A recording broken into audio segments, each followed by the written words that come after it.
One day, a philosophy professor stood before his class with some items on the table in front of him. When the class began, wordlessly he picked up a very large and empty mayonnaise jar and proceeded to fill it with rocks about 2 inches in diameter. He then asked the students if the jar was full. They agreed that it was. So the professor then picked up a box of pebbles and poured them into the jar. He shook the jar lightly. The pebbles, of course, rolled into the open areas between the rocks. He then asked the students again if the jar was full. They agreed it was. The professor picked up a box of sand and poured it into the jar. Of course, the sand filled up remaining open areas of the jar. He then asked once more if the jar was full. The students responded with a unanimous yes. Now, said the professor, I want you to recognize that this jar represents your life.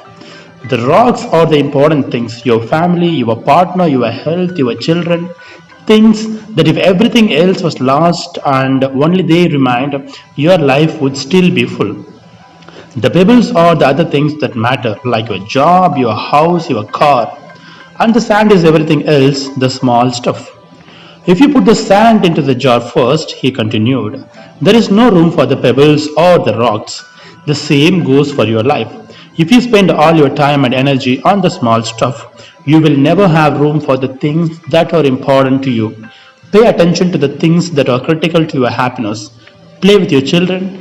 Take your partner out dancing. There will always be time to go to work, clean the house, give a dinner party, or fix the disposal.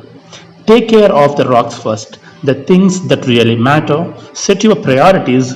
The rest is just sand. He ended.